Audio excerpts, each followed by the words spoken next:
आज हम लोग डॉपलर प्रभाव के बारे में पढ़ेंगे। What is Doppler effect?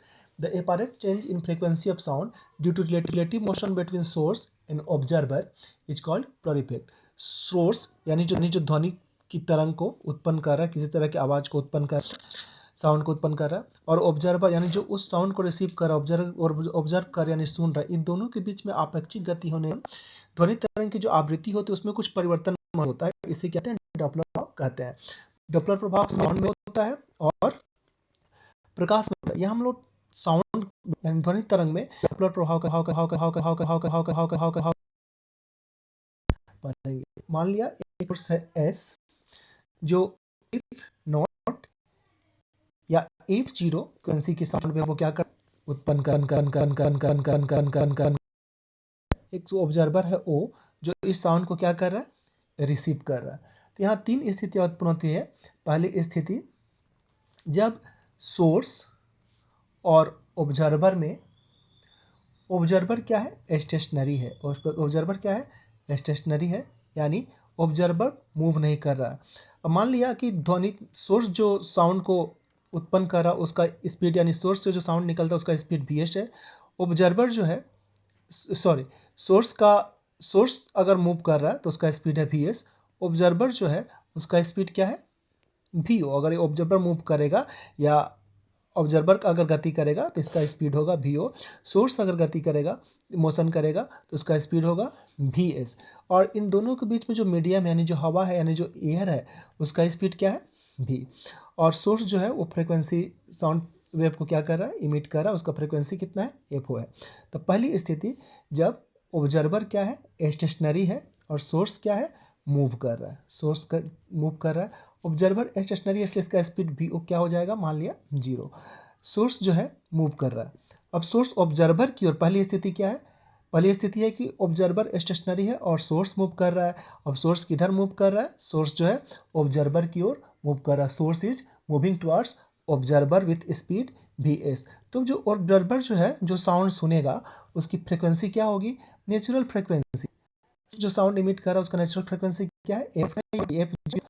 और ये जो है मीडियम की फ्रिक्वेंसी है, ये भी मीडियम की फ्रिक्वेंसी है।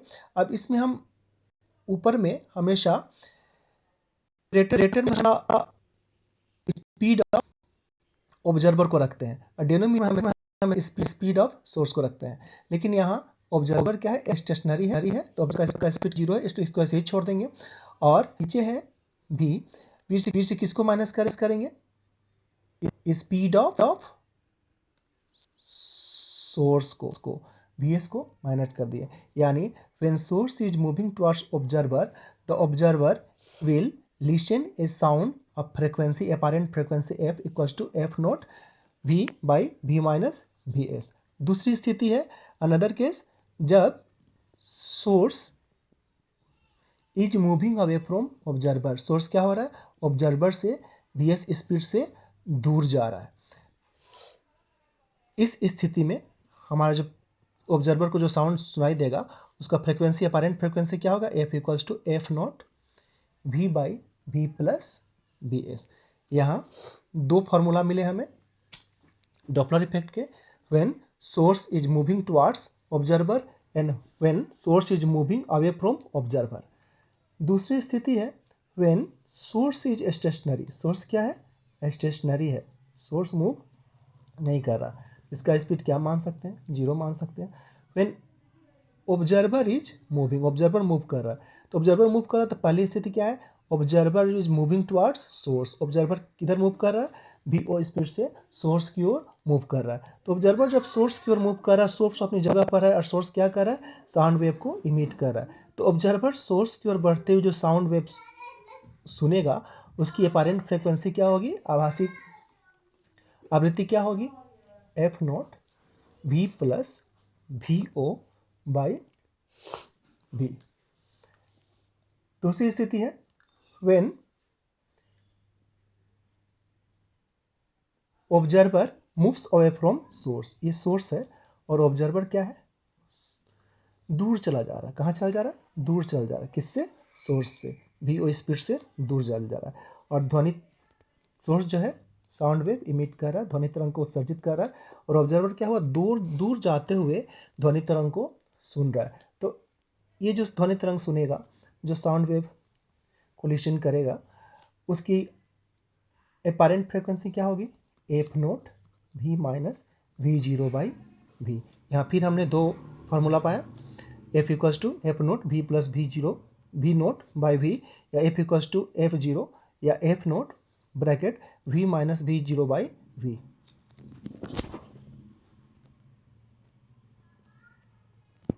Source and observer are moving, source और ऑब्जर्वर दोनों ही क्या कर रहे हैं, मोशन कर रहे हैं।